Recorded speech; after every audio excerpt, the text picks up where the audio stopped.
Bien, tal y como les habíamos prometido, ya está con nosotros Ramón Alburquerque, quien es un importante dirigente del Partido Revolucionario Moderno, pero más que un importante dirigente del PRM, es un importante hombre de la sociedad dominicana en la cual tiene un legado, tiene sus aportes que son indiscutibles. Para mí, un inmenso tenerlo aquí en su programa Verdades al Aire, pero antes vamos a hacer una breve reseña sobre este importante hombre de la sociedad dominicana.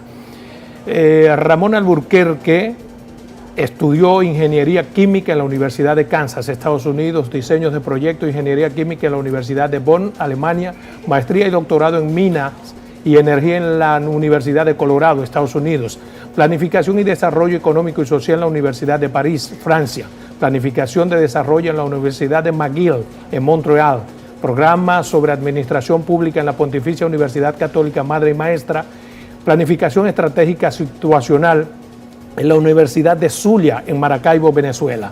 Estos conocimientos los ha llevado a la práctica ocupando importantes posiciones, entre ellas catedrático universitario, asesor minero, director del Instituto Dominicano de las Telecomunicaciones, presidente del Instituto Mundial del Oro, vicepresidente de la Rosario Dominicana, secretario, en este caso ministro técnico de la presidencia, presidente de la Refinería de Petróleo Refidonza, presidente de la Organización Latinoamericana de Energía, productor y conductor de programas, entre otros importantes cargos. Para mí un inmenso placer tenerlo aquí en su programa Verdades al Aire. Muchas gracias, Salomón.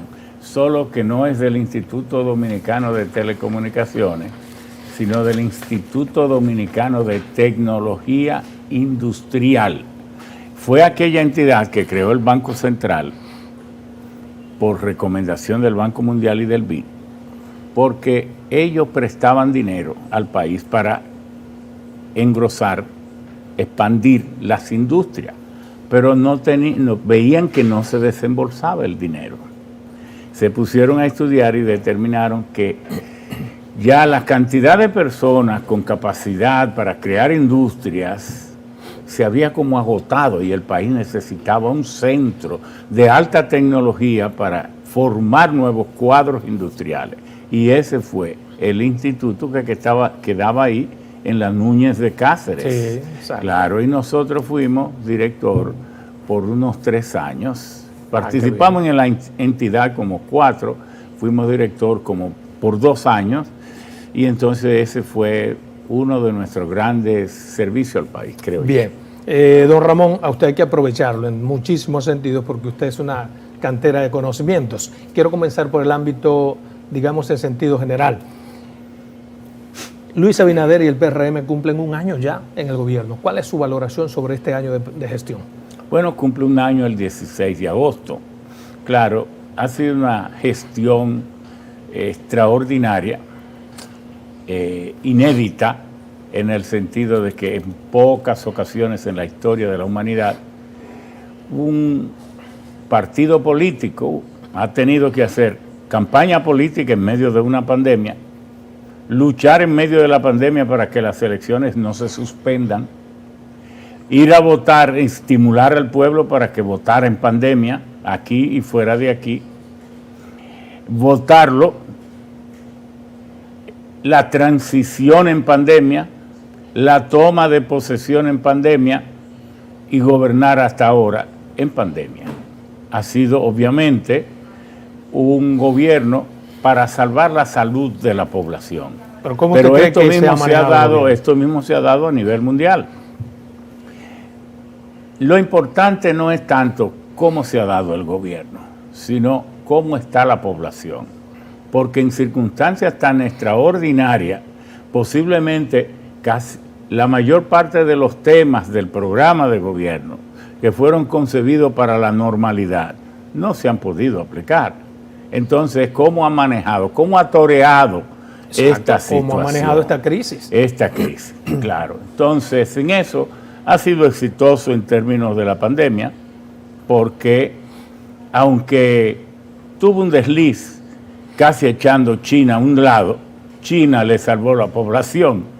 Entonces le dijo a China, usted no va a invertir en esto y en aquello porque esto es estratégico. Pero entonces la parte más estratégica de un pueblo, que es su salud y la vida, ha sido China, quien ha tenido la mayor preponderancia con 10 millones de vacunas Eso es por el lado de por la el vacuna. lado de la vacuna. El lado del Entonces enfrentamiento, también, perdóneme, de la economía que viene. no, y del lado de, porque unas cosas son las vacunas y otros es el proceso de vacunación en lo que han fracasado muchos gobiernos.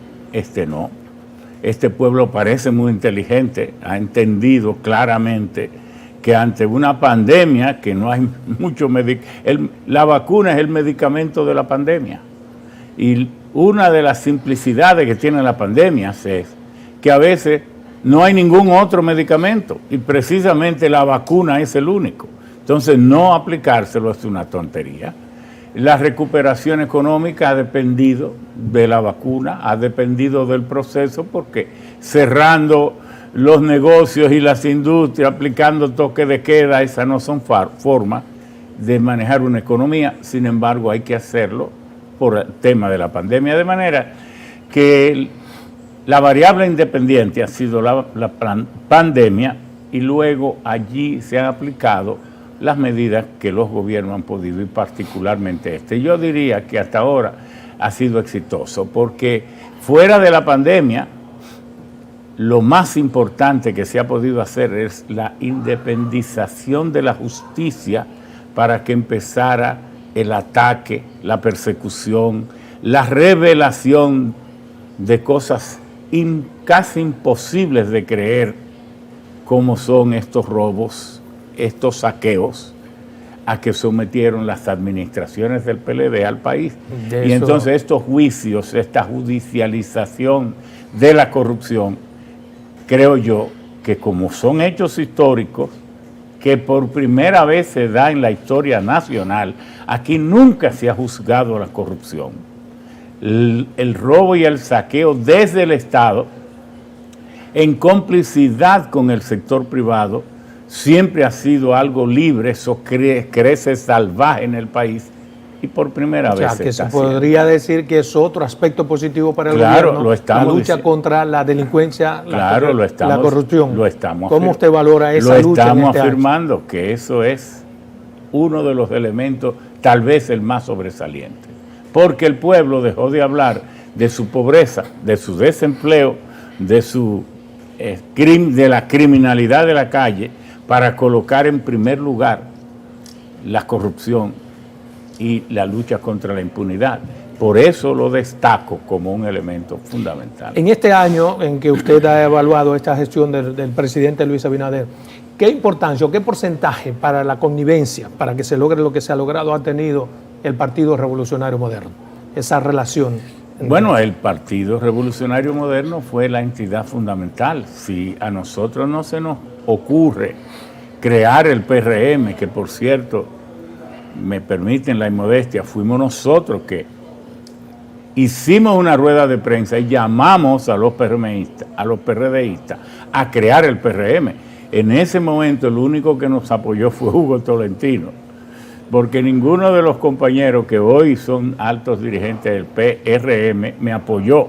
Al contrario, me enfrentaron, y tú ahora en medio de esta lucha frente a Miguel Vargas y con estas 36 sentencias sales con eso. Yo le dije, ¿y ustedes tienen otra solución?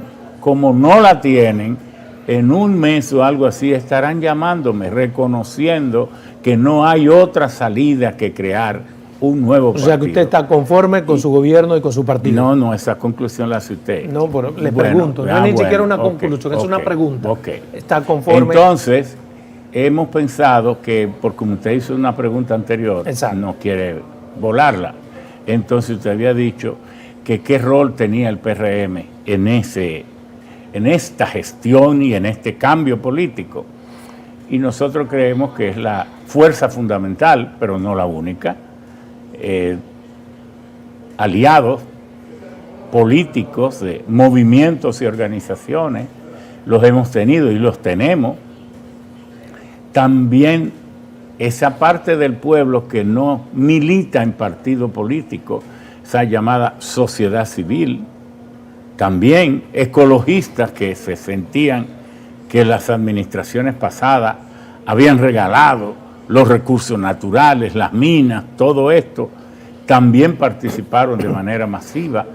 La conciencia nacional, los dominicanos del exterior que votaron por encima del 70%, pudiera decirse que se olvidaron de los partidos para hacer casi una labor patriótica. Mucha gente ha tenido mérito en esto, pero la fuerza política, el eje, la fuerza axial ha sido el PRM. Le hago entonces la pregunta de nuevo, ¿está conforme con la gestión que Bueno, nosotros estamos conformes, pero como creemos que estamos viviendo un espacio de democracia, tenemos, y además nos habíamos comprometido ante el propio presidente de hoy, Luis Abinader, y el propio partido, les había dicho, siempre seré la voz crítica que llama cuando haya olvidos, omisiones, cuando me meta la pata, y lo estoy haciendo. Exactamente, lo está haciendo, y a veces eso da la impresión de que usted tiene algún disgusto con el partido.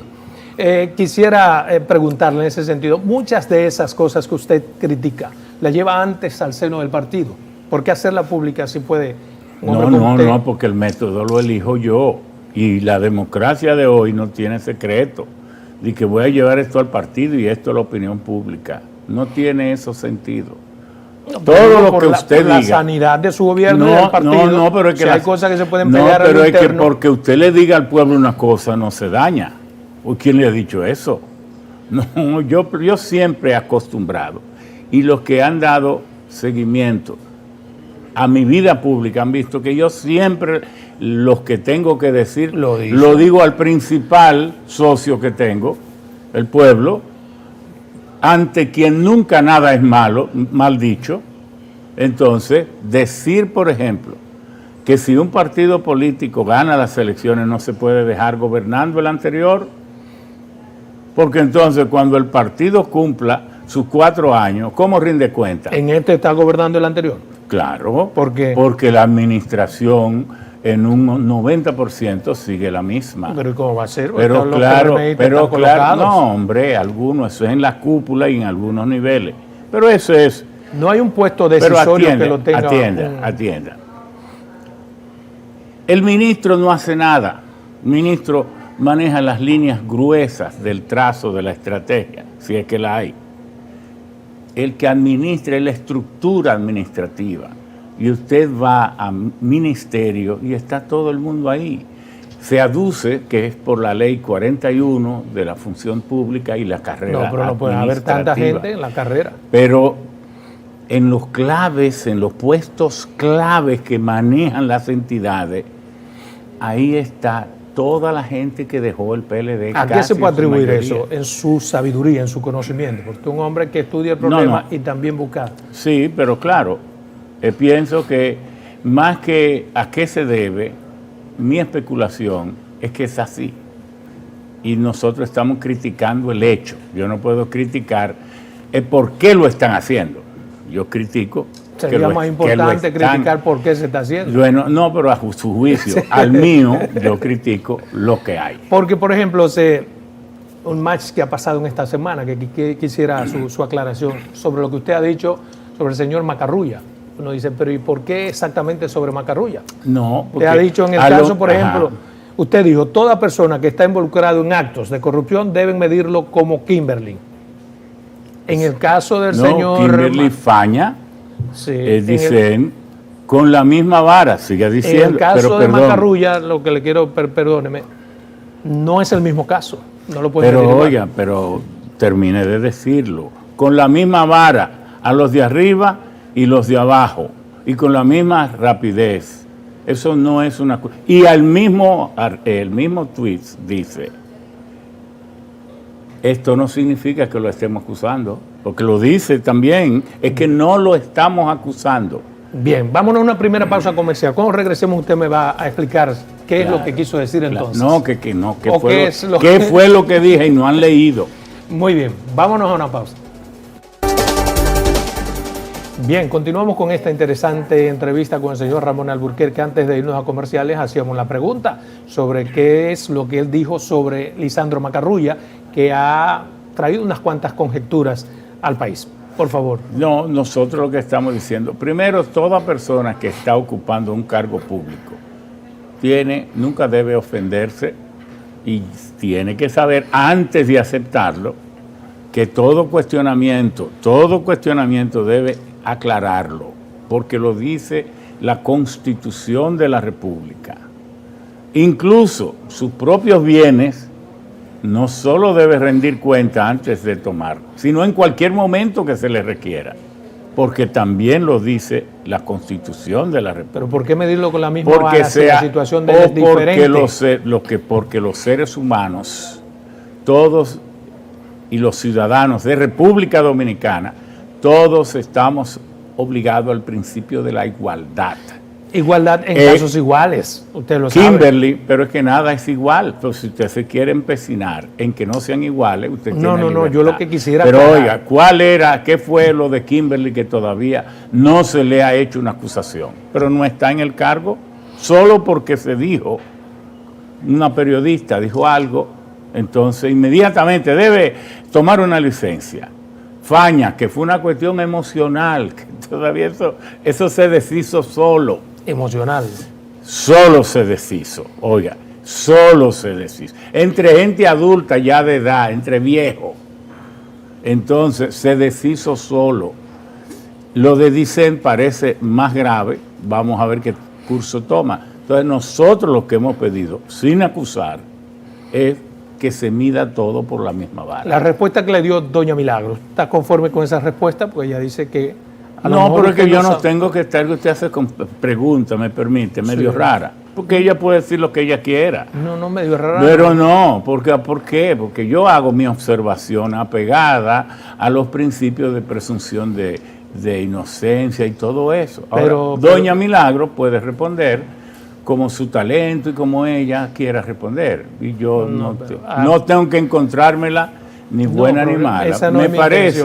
Me parece que ella respondió oportunamente. Exacto, pero mi intención no es ni siquiera un match, sino porque a lo mejor uno dice algunas cosas y le contestan y uno se da cuenta, es verdad, yo no conocía eso. Es que yo cada cosa que digo las pienso y la proceso. No, yo hice ese... ¿Usted sabía que Milagro se había reunido ya con él? Ese tweet, no, eso no lo sabía. Y eso es lo que pero no, pero ella debió haber informado en el momento que lo hizo, porque uno no está para actuar secretamente. Yo le respondí diciéndole, no lo sabía, pero además por los años que tenemos de conocernos, querida amiga, tú sabes que yo nunca he sido adivino.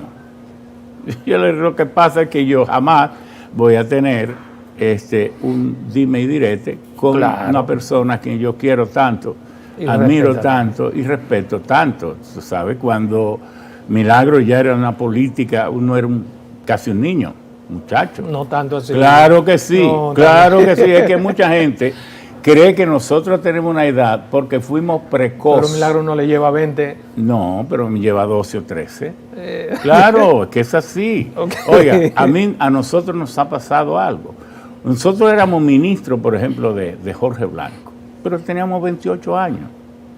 Ministro de Economía, Planificación, que eso era el secretariado técnico.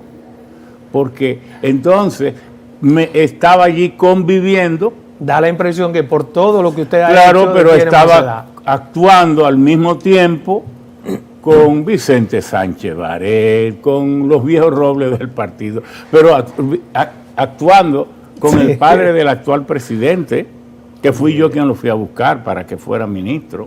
Sí. Claro, porque nosotros fuimos el coordinador técnico nacional del doctor Salvador Roger Blanco, de su proyecto, a esa edad. Entonces veníamos de todas estas universidades, él nos llamó y nos dijo, mire, estaba en un grupo de amigos en la casa de Carlucho Bermúdez y dije que quería encontrar un profesional joven que supiera varios idiomas, a tono con el desarrollo tecnológico mundial. Y éramos como 16 o 17 y como 5 me dijeron que usted. Entonces, por eso le llamé, para conocerle y saber quién es usted. Entonces, nos pusimos a conversar. Señor Abinader era un sabio. No, Abinader no, Jorge Blanco. Jorge Blanco, estoy hablando del gobierno de Jorge Blanco. Okay. Entonces nosotros fuimos el coordinador técnico nacional de don Salvador Jorge Blanco. Entonces ahí es que nos nombra secretario técnico de la presidencia, que soy el ministro de Economía. Entonces mucha gente que me vio junto a todos estos personajes unen todo esto y asumen que es la misma edad. Mire, don Ramón, usted lleva muy constante el conocimiento sobre los asuntos eléctricos del país. Ha habido algunas cosas que han pasado. Sometimiento a funcionarios del pasado gobierno. ¿Cuál es su valoración sobre esos sometimientos? ¿De cuáles sometimientos? El sometimiento por supuesta sobrevaluación de más de 50.000 millones en las sedes. Ah, ok, las sí, EDES. ya, pero no son más bien funcionarios, sino empresarios, más que otra cosa. Bueno, yo digo, hay funcionarios y empresarios. Sí, pero básicamente el peso del dolo cometido, de los delitos cometidos, de los crímenes, recae básicamente sobre empresarios. El beneficio recae sobre empresarios. Como es el hermano del presidente y el hermano de la primera dama. Básicamente, esos son los dos personajes cabecillas. Esos son los beneficiados. Pero quienes cometieron las supuestas sobrevaluaciones y los supuestos actos de corrupción fueron funcionarios. Claro, funcionarios. Entonces, ¿cuál es su valoración sobre ese sometimiento a esos? Bueno, yo pienso que eso es lo que estábamos celebrando desde el principio del programa. Es decir, que se haya abierto esta caja de Pandora, que se haya abierto esta persecución al crimen organizado, que el pueblo, sin tener copias de contratos, sin tener datos concluyentes, sabía que esto estaba ocurriendo.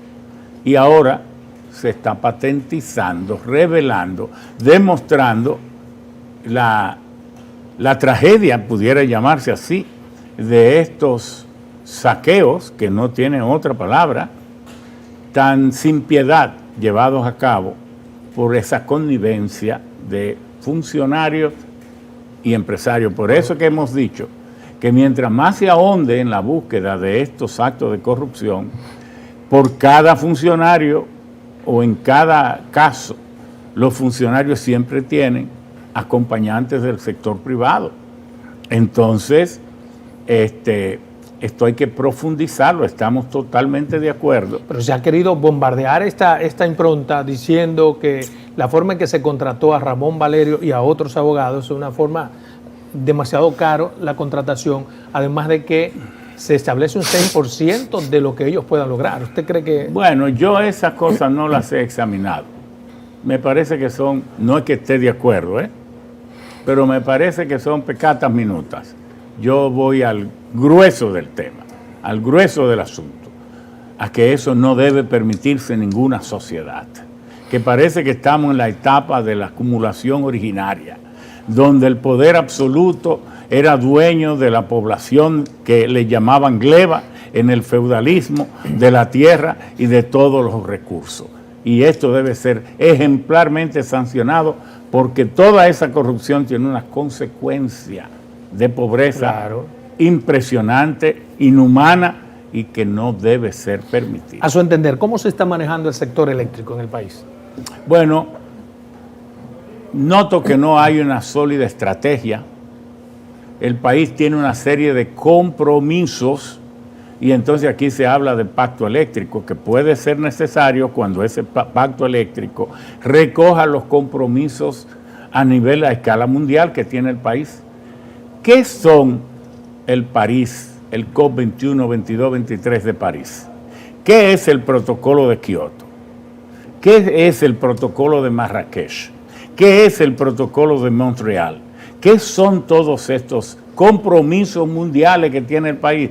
Yo me refiero al manejo interno. No, pero voy ahí, Es que todo lo que se haga aquí depende de eso, porque ya está escrito el compromiso del país a transformar, a involucrarse en una transición energética. Por eso es que llamo la atención de que aquí se vive hablando como independientemente cuando ya tenemos un compromiso que dice lo que tenemos que hacer. El país está comprometido ¿a qué? A que el incremento de temperatura, de la temperatura media de la atmósfera, no llegue a 1.5 grados centígrados para el 2050. Está comprometido. Y ese compromiso nos lleva ¿a qué? a entonces transformar nuestra capacidad de generación eléctrica, aumentando la instalación de plantas solares, eólicas, geotérmicas, si lo tuviéramos, todo esto, y por tanto a ir borrando la huella de carbón. Pero esos son compromisos, que se plantean para el 2030 y todo lo que se haga depende de ahí. Perfecto. Entonces ahí es donde el país tiene que irse. Es que no, hacer una pregunta no da para explicar. Okay. Tiene que oírse la explicación. Yo lo estoy escuchando. Entonces, todo esto nos obliga entonces a trazar una política de cuánta generación vamos a hacer con gas natural, cuánta generación podemos hacer con fósiles más graves como el carbón, y cuánto entonces nos obliga a irnos a las renovables. Usted me está dando una explicación muy buena y válida en sentido macro. Yo lo que quisiera su valoración es que de ahí se va a lo micro. Yo entiendo, pero es como usted dice, las explicaciones de ustedes son extremadamente interesantes y extremadamente didácticas, pero el programa no tiene todo el tiempo. Pero yo no voy a programa para que la gente quede más confundida. Perfecto. Después que yo me vaya que antes de venir. Por eso quiero aclararle la pregunta. Exacto, yo lo entiendo y le respeto y le quiero mucho, usted lo sabe. Por eso es que quiero aclararle quizás la pregunta. Yo me refiero a su valoración en cómo se está manejando el sistema energético, dando respuesta a las necesidades nacionales. Yo sé que todo eso es parte de un conglomerado. Ahora hay toda una...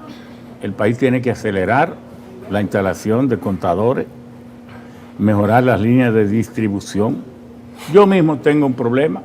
Tengo 3 meses luchando con EDESTE para que una vez me llegan, pero sin ninguna justificación de consumo, me llegan facturas por 43,000, otra por 38,000, otra por 26,000, otra por 11,000.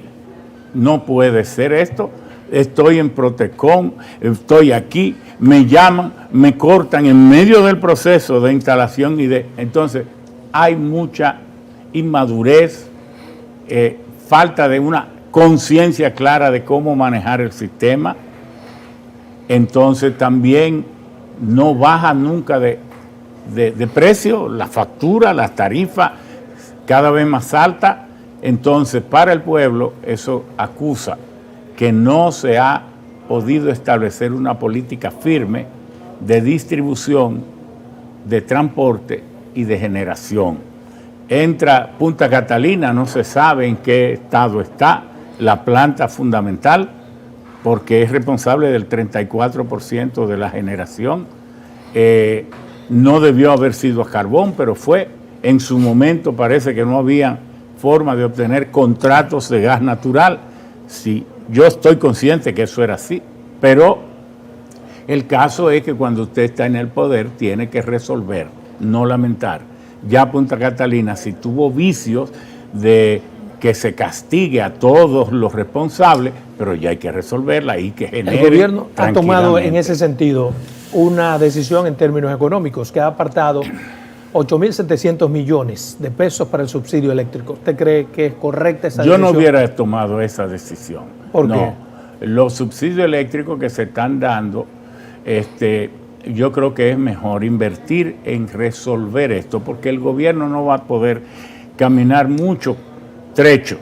Eso es como, no puedo resolver, pongo un subsidio para que me dejen tranquilo. Eso no es lo más sabio.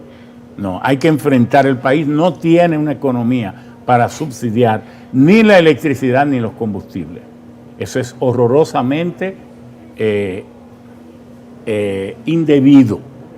No lo haría. Aunque yo ante el pueblo le explicaría a fondo, porque eso no es culpa de este gobierno. Y de lo que usted no es culpable, siempre puede tener una buena y creíble explicación. No me iría por esa pendiente tan deslizante y tan peligrosa de subsidiar en un momento de una baja tan estrepitosa de los ingresos. ¿Y no hay una comisión eléctrica en el partido que le recomienda? Bueno, pero que ya se está gobernando el partido, queda a un lado, eso no es... Estamos hablando de medidas de Estado y de ya cosas tomadas. Bien, que, hay algo claro, de lo que yo quisiera hablar con usted y es sobre la situación económica a raíz de lo que ha pasado en Haití, que es un analista correcto, también en asuntos internacionales. Pero antes vámonos a la segunda pausa comercial, regresamos en 2 minutos nada más. Bien, continuamos con Ramón Alburquerque en esta interesante entrevista. Siempre el hombre da informaciones que son trascendentales. Don Ramón, su valoración sobre lo que está pasando con Haití, cómo esto incide en la situación económica del país y qué usted cree que podemos hacer o debemos hacer. En 217 años de libertad y de independencia que ha tenido Haití, ha pasado de ser una colonia la más rica del mundo a la más pordiosera del mundo. Y esto ha sido por culpa de los imperios, de las naciones imperiales, que para no fomentar la rebelión de los esclavos, bloquearon totalmente Haití, y Haití pasó de ser la colonia más próspera para Francia por la calidad y la diversidad y la demanda de los productos que producía, a un bloqueo total que nadie se lo compraba. Y la pobreza de Haití ha sido por el bloqueo del mundo a Haití, empezando por la Iglesia Católica, que Haití se independizó y duró 58 años sin reconocerla. Estados Unidos también, que muchos de los líderes de la revolución haitiana habían ido a pelear por la independencia de Estados Unidos. A mí me llama, don Ramón, la atención en esto, perdóneme, como esa tensa calma que hay en Haití con un magnicidio. A una situación menor de ahí, Haití claro, se vuelve entonces, un en estado Haití, convulso. no, eso se lo buscó. Que Dios me perdone, como dice la gente, y sobre todo Jovenel Moïse. ¿Se lo buscó? Él se lo buscó. ¿Y por qué? Porque él, en una situación tan tensa, donde matan a todo el mundo, que él sabe que no hay ejército, que es una policía débil. Cristiano, tú no eres un caudillo ni eres una de las fuerzas oligárquicas estructuradas para poder blindarte o sentir que tú estás blindado. ¿Debió estar mejor rodeado? No, él debió haber entregado el poder el 7 de febrero. Entonces se puso a forcejear contra todo el mundo. Fíjese que él perdió todo apoyo interno y solo lo sostenía el que Estados Unidos, el Departamento de Estado, decía que había que organizar las nuevas elecciones. No, él estaba en el aire. No quiero, después de muerto, hacerlo sentir mal ni a él, ni sus familiares, ni sus colaboradores. Pero la ambición política no debe llevar a nadie a querer excederse en el poder, más allá de la prudencia mínima que hay que tener en un país que es una hoguera, un cráter de volcán ardiente, y entonces usted ponerse a querer mantenerse en el poder sin apoyo. Fíjese que no había Congreso. Haití ahora está en la cefalia total, absoluta. No tiene Congreso, no tiene presidente de la Corte Suprema, no tiene un primer ministro estructuradamente bien designado.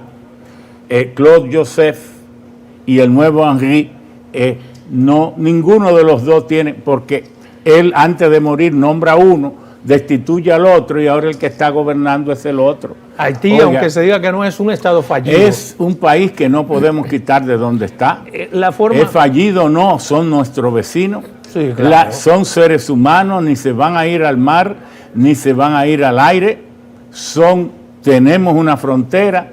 Tenemos que cuidar esa frontera contra ellos para preservarnos nosotros. Y para preservarlo a ellos, pero en su territorio. Y preservarlo a ellos en su propio territorio. Por eso le quería preguntar, la forma en que ha actuado el gobierno dominicano respecto a esta situación, ¿le parece correcta? Sobre todo cuando hay gente pidiendo que República Dominicana le pida a los organismos internacionales lo que los organismos saben que tienen que hacer. No. ¿Por qué pedirlo? Pero República Dominicana tiene un deber. Primero, cuidarse. Las 5 medidas clásicas: cerrar la frontera, alerta militar, la tenemos, alerta en inteligencia, la tenemos, para saber lo que hacen los grupos políticos o de cualquier naturaleza haitianos aquí y allá, y entonces nosotros acompañar a los organismos internacionales porque somos los principales dolientes e interesados en una solución, y esa solución no se ve clara. Entonces, yo le pediría, Haití en estas circunstancias requiere un protectorado de las Naciones Unidas. Pero no tenemos que pedirlo nosotros. Pero no. Pero sí, nosotros no tenemos que decir, hagan esto, pero sí decirle a las Naciones Unidas, ir a las Naciones Unidas, ir a la OEA a decir, nosotros somos los amenazados con cualquier explosión de violencia en Haití. Claro que el pobre pueblo haitiano será el actor y el que lo va a sufrir primero, pero luego somos nosotros.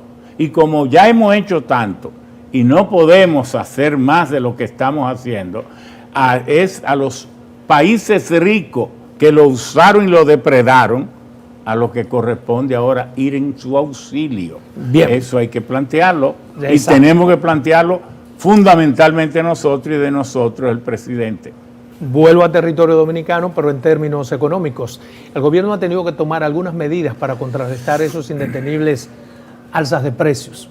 ¿Le parecen justas, correctas las medidas? Mira, en Puerto Rico, aquí hay proconsumidor. Aquí no hay, como es una economía de libre mercado, que ha malinterpretado el libre mercado, lo ha malinterpretado porque se cree que el Estado no tiene el derecho de intervenir en la economía, y eso es falso, porque las naciones exitosas del mundo es porque sus gobiernos intervienen en la economía. Interviene Francia, que en una gran parte de las industrias... De una forma no directa, pero no directa, directa. Francia produce el 75% de su energía eléctrica de plantas nucleares y son del gobierno. ¿Y qué intervención más de ahí usted quiere? No, yo me refiero a la producción económica. No, pero eso es producción económica. Bien, pero China tiene el 70% de sus empresas del gobierno, pero Suiza también. Aquí quiere que todo sea a la libre. Ahora bien, Puerto Rico tiene ahí mismo el DACO, que es el Departamento de Asuntos del Consumidor. Y ellos tienen, usted va a DACO, es interesante ver esos cubículos de economistas haciendo análisis de costo-beneficio. Y a cada producto, cada semana, ellos le tienen un precio sugerido. Eso tiene una fuerza tremenda. No es un control de precio, pero aún a los combustibles, uno por uno, y ellos se meten en la misma estructura de costo-precio de las propias marcas de gasolina y le dicen la gasolina tal, la marca tal y la marca tal deben venderse conforme a nuestros cálculos a tanto, todos los días. Entonces el consumidor, pero también el productor, las industrias, tienen un precio de referencia y eso sirve como disuasivo para que el... Pero aquí tenemos esa entonces estructura. No la tenemos aquí. Proconsumidor no hace eso, lo hace muy superficial. Industria y Comercio tiene una estructura en la que mide todas esas cosas. Que no la mide, tampoco. No lo hace, pero allá sí, porque eso está publicado. Usted entra cuando termine este programa, usted sugiere que lo haga a la internet, usted entra y aquí no existe. Entonces, lo que se dice, no podemos hacer nada porque aquí existe libre comercio. Nosotros hemos dicho... No, aquí hay que, antes de que el pueblo piense que es culpa del gobierno, cuando son factores del shock externo, el gobierno debe explicarlo. Y el gobierno debería, es muy fácil que Proconsumidor se prepare para hacer ese tipo de trabajo que tan buen resultado ha dado en otras naciones. Ha dado. ¿Por qué? Porque hay también otras medidas que puede hacer. ¿Cuáles? Por ejemplo, eso que se ha sugerido, no lo hemos sugerido nosotros. Lo ha sugerido, por ejemplo,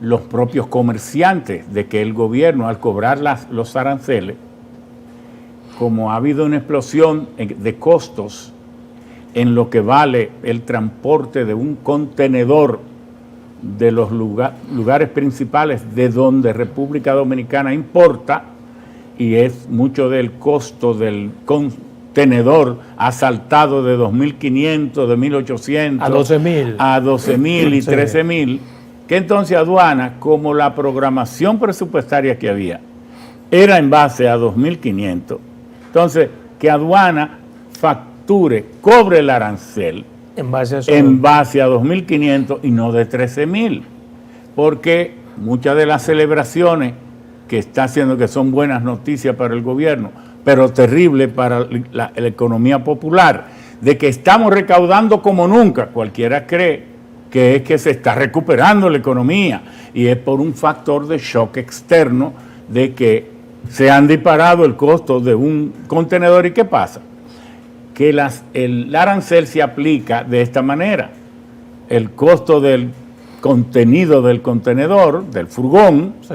más el flete, más el seguro, y entonces a eso se le aplica el arancel. ¿Qué ¿Cómo pasa? podríamos nosotros, por ejemplo, ¿Qué si el pasa gobierno- con una medida que el gobierno pudiera tomar? Decir, se seguirá tomando como referente el costo del contenedor. de ¿Cómo 2.500. garantizar en una sociedad sui generis como la nuestra que cuando el gobierno hace eso que usted dice, ese que va a recibir su contenedor no lo va a transmitir de todas formas al consumidor final? Bueno, por eso es que el gobierno no puede maniatarse y debe intervenir en la economía, poniendo orden y sometiendo al que comete dolo o fraude contra la economía popular. El presidente ha anunciado una desescalada para salir del bendito COVID y todas estas cosas. ¿Le parece propicio, oportuno esa desescalada, ese anuncio? Bueno, mira, las desescaladas de una enfermedad y una pandemia no son temas para estar opinando libremente, son temas para especialistas,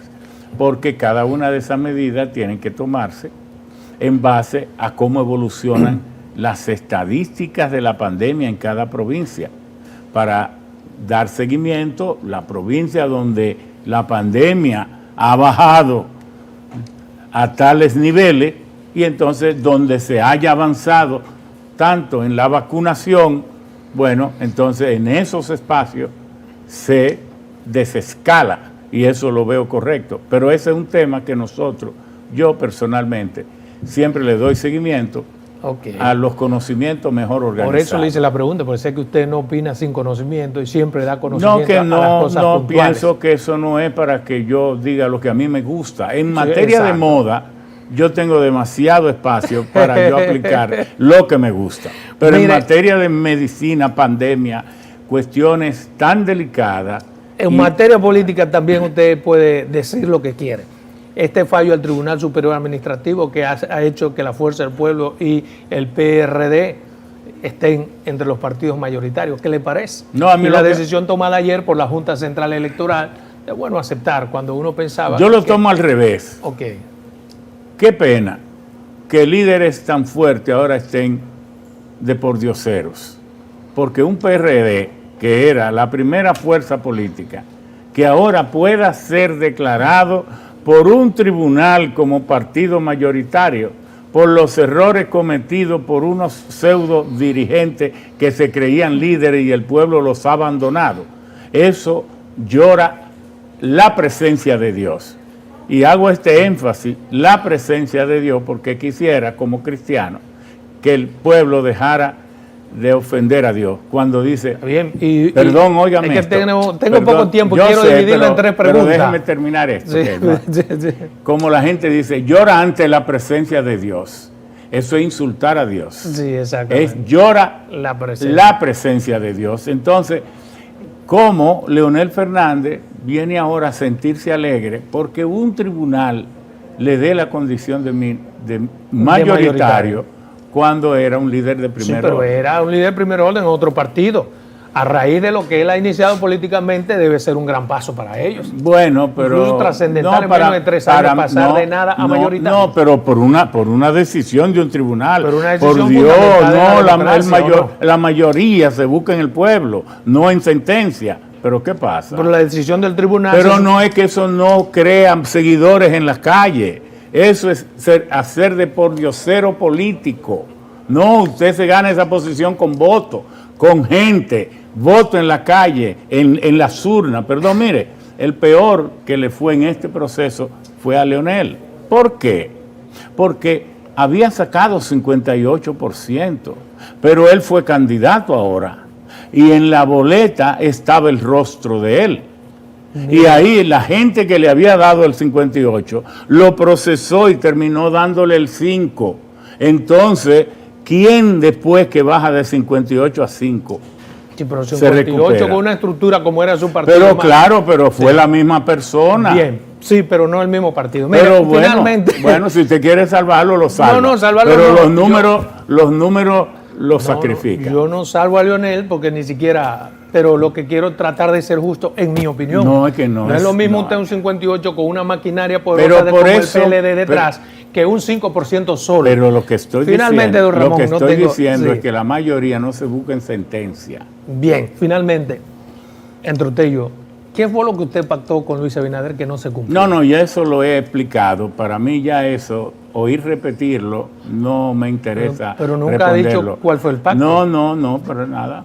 Para nada, no me interesa responder eso. Y bueno, yo lo he explicado lo suficiente y ya más de ahí sería una necedad seguir hablando de eso. Bueno, pues está bien, ese es su derecho. Correcto, yo lo ese respeto. es mi derecho, sí. Ese es su derecho y aquí se lo respetaremos siempre. Sí, claro. Para mí un placer tenerlo aquí en Verdades al Aire. Muchas gracias, encantado.